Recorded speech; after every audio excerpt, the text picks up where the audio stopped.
Hi guys, Melanie Hanmer here. I'm just doing a short video about skills, trying to help yourselves with, well, skills and things. I have done a video previous to this if you'd like to watch that first, because in that video it explains when to practice these skills and explains a bit about skills, because while everyone's in this situation with the virus going around, isolation and everything, I just want to try and help if I can, as many people as possible.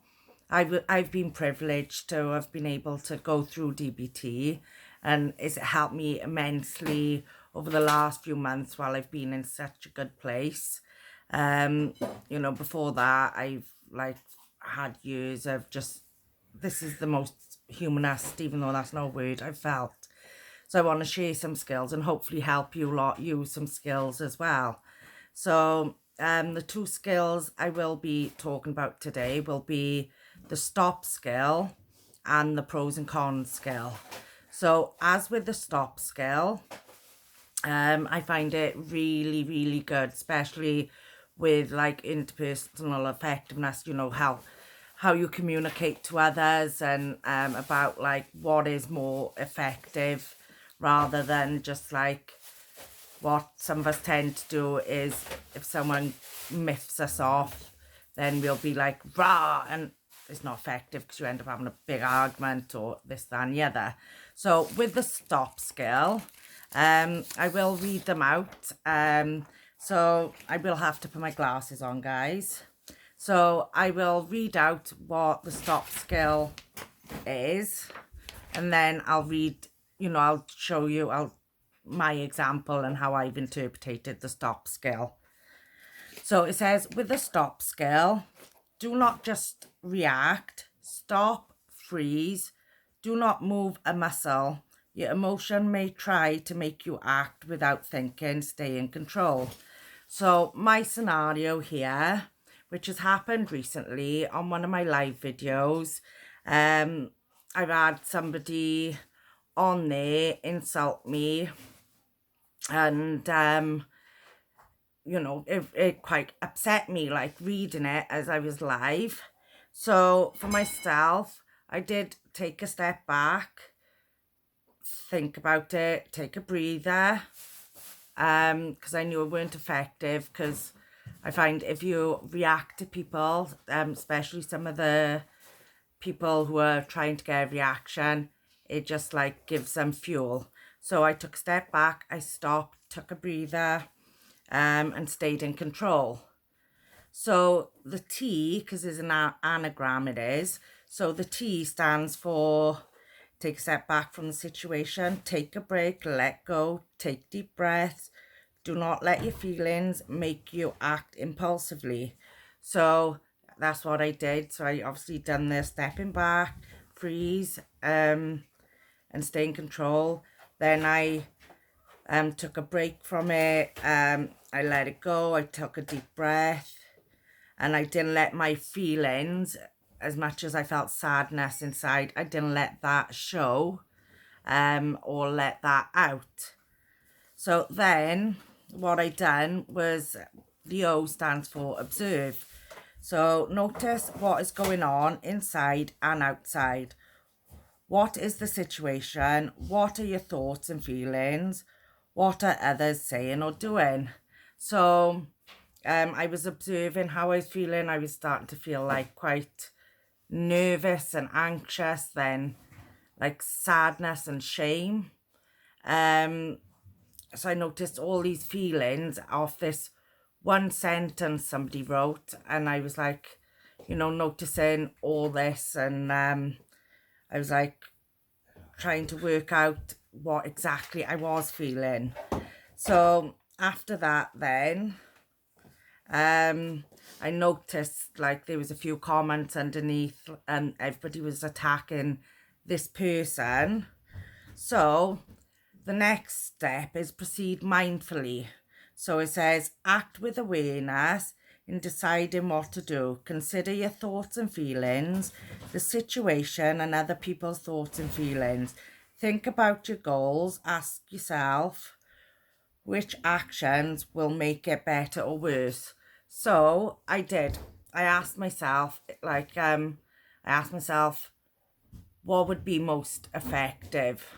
And as I could see as well, a lot of people were upset and attacking this person, and I was that's not my like that's not me. I don't like seeing anybody upset or angry, and I don't like other people then getting upset and having to go at this person. And then I was like, I don't want this person to feel upset even though they insulted me. So what I did was I did make a comment saying like, right, I respect your wishes if that's how you feel, if that's how you perceive me. However, that is not an accurate account of me, as you don't really know me. As for everybody else, it's not worth getting upset. Try not to get upset about it, because it's not going to help the situation. And then is like going off the subjects of what we were talking about, and trying to help other people who were struggling. So we was taking the focus off that. So it was about bringing everyone back and keeping our main focus on helping the people that needed the help. And that insult, everyone's entitled to their own opinions, but I weren't going to let that affect me. As much as, yeah, I felt upset at first, but then it's like, I'm not here to be liked by the whole world, and everybody is entitled to their own opinion. If they want to insult me, that's down to their beliefs, and but I am not that sort of person to go back insulting. So that's the stop skill. So you've got the S is stop, the T is take a step back, the O is observe, and the P is proceed mindfully. So at the end of doing this skill, I weren't like overwhelmed with sadness or anger or self-hatred or shame or embarrassment, because I didn't hold on to that sentence that was said, because I had followed these stop skills these stop skills, and attacking them back is not where I want to go in life, where I want to be. I don't want to be attacking somebody back and then being in the same mentality as them. So so as with the stop skill, that's how I was able to use it recently, and I think a lot of you will be able to as well, use it as well. So that is one distress tolerance skill. Again, practice on little things, little situations. It could be anything from somebody upsetting you, instead of just like going straight in then, and is just loggerheads. Then is about doing something that's really going to be effective, because at the end of you attacking back, there's just going to be a big rupture. However, by you putting the stop skill in place, they got nothing to attack. So, and then that way it works out more effectively for yourselves. So so that is the stop skill. Now we're going to go on to the pros and cons, and this one has taken me years and years to understand, and I still am not the best at this skill. However, I will say in my interpretation. So on these skills, you've got describe the problem behavior you are trying to stop. So obviously I don't want to like say my negative behaviors or anything like that, because that would just trigger someone. So what I've used mine on, I'm not going to say. However, I have put some minor ones down which I want to work towards. So, and one of them is obviously close to my heart and things like that. So for me, for the problem behavior, the first one I done was for smoking. So I do want to give up smoking. I've smoked now, well, since I was 9. So I have smoked for years and years and years, and I want to give up. Lots of reasons why, but that's where the pros and the cons come in. So for this now, you've got like, you can do this on a on a piece of paper. You've got pros, cons of acting on urges, and then you got pros, cons of resisting them. So sometimes they interlink with each other.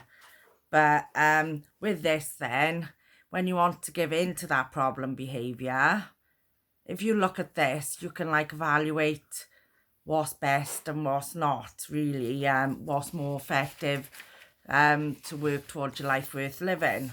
So with the smoking, the pros of acting on the urges is obviously, the first one is it stops the cravings. The second thing is that false sense of feeling a bit better after having a cigarette. But like I say, is a false one.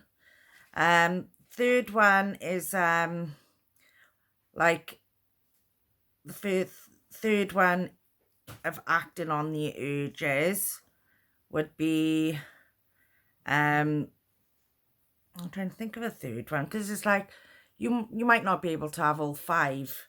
So really is mainly a lot of it's psychological, so it'd stop the like no, the habit as well. So it's like sometimes I could be sat there and it's like, you know, it's the habit. So and it's also another thing, going outside, you know, I'm a single mum of 3, just going outside, having that cigarette, and having that 5 minutes breather. So like they are the pros, but however then you do the cons then of acting. So the cons of it would be, you know, less money. So I want to drive. So I know driving's going to cost a lot of money. Smoking costs a lot of money. So it's like the pros and cons. So it's like, yeah, I would have less money. So the cons would be, have less money and wouldn't be able to, you know, afford a car and everything. And the more cons would be, like, my chest is quite bad anyway. So like the cons are my physical health. So between my chest, you know, it affects your teeth, bad breath, you know, lack of taste, all your senses are all mixed up. So they're all cons of acting on smoking. So, you know, so the pros of smoking is like, I got the 3 things.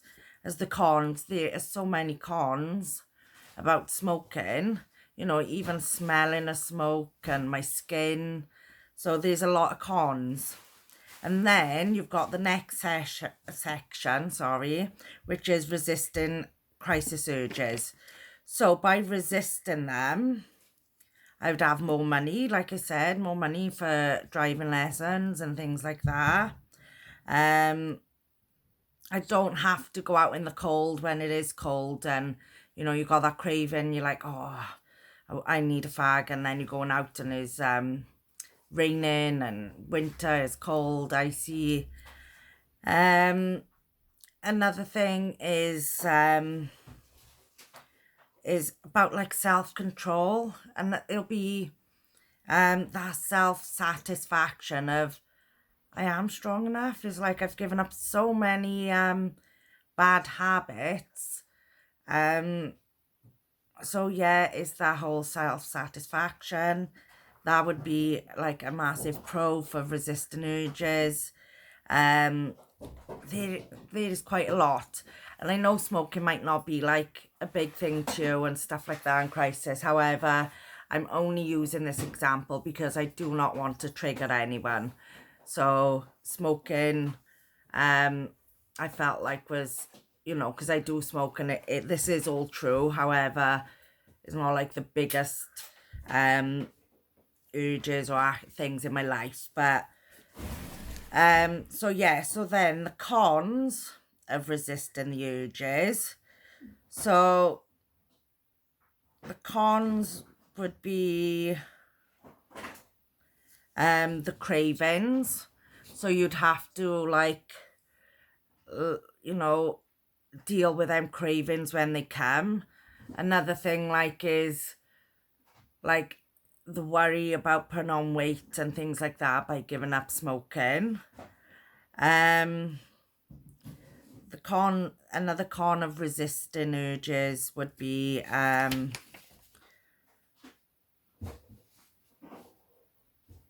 like the psychological side of it. So it'd be the I need that fat, you know, that is craving, but also the more psychological, as in it does this for me, it does that for me, and you know, something to I need something to replace that. Going out for a fag, I need that something to like hold, and you know, things like that. So resisting it. The cons can be like, you know, the urges are intense. They can become more like stronger and stronger the more you feed into them.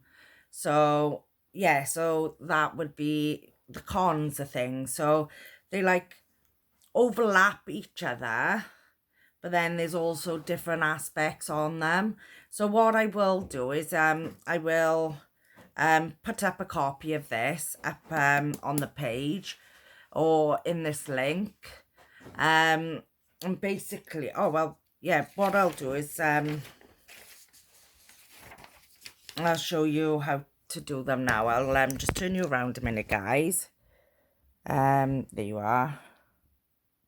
No, I'm taking photos. How do I turn you around? I don't know how to turn you around, guys. No, I can't turn you around. Sorry. Sorry, guys. Did try and turn you around, but I can't. So, basically, this one I've done, which is caffeine and alcohol. So, it's like, you got the pros, and you write by there, and that's on acting on urges, crisis urges. Then you got the cons, so resisting the urges. So pros. Oh, this one is different actually to that one.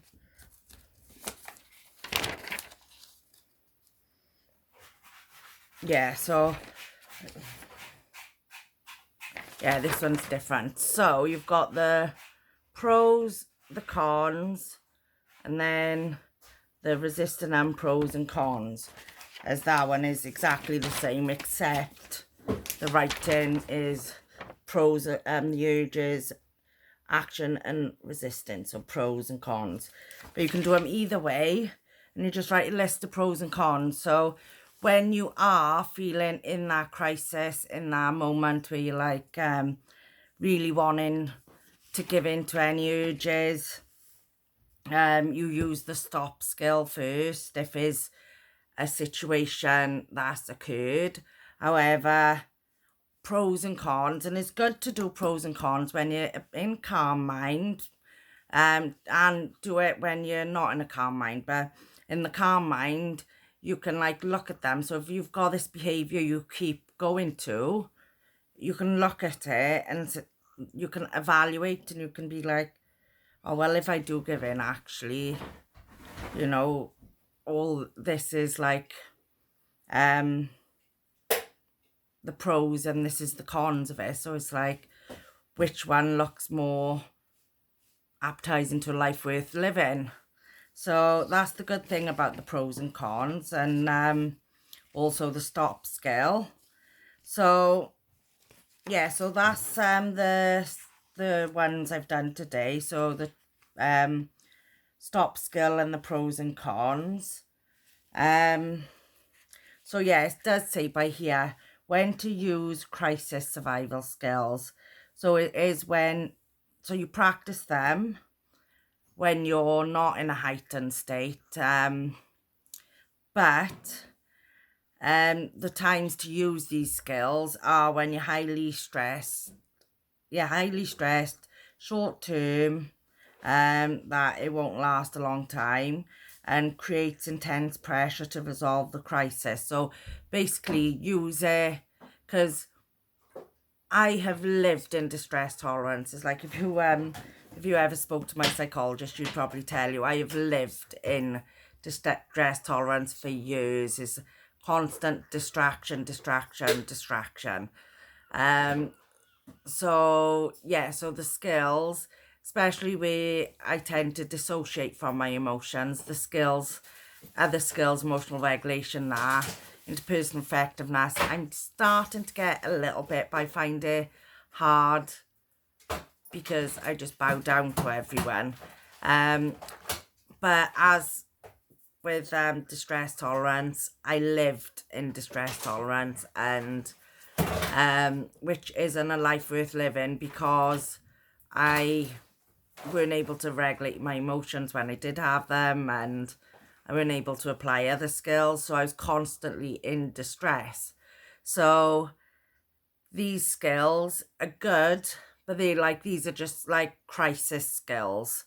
The other skills, which I will teach you a bit of each session. So my next video will be about emotional regulation, a little bit about it.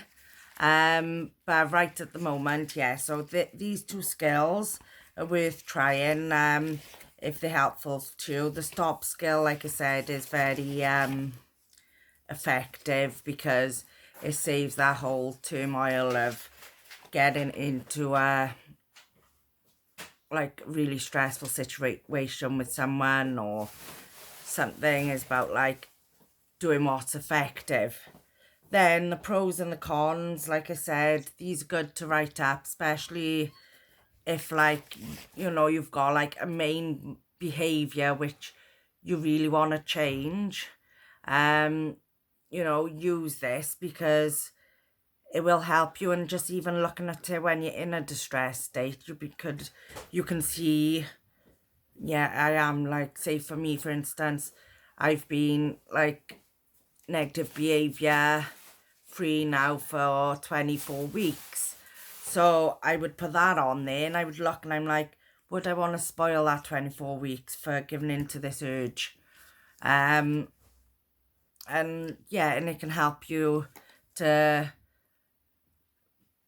go through the intensity, but also make the right choice that's for you.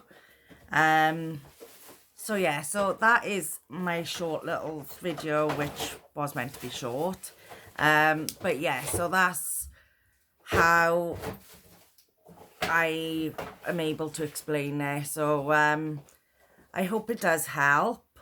If you have any questions, message me, Melanie Hanma, or message the mental health page, which is Mental Health Supports. So, right, loved you all. Thank you for watching, and I hope it helps. Bye, guys.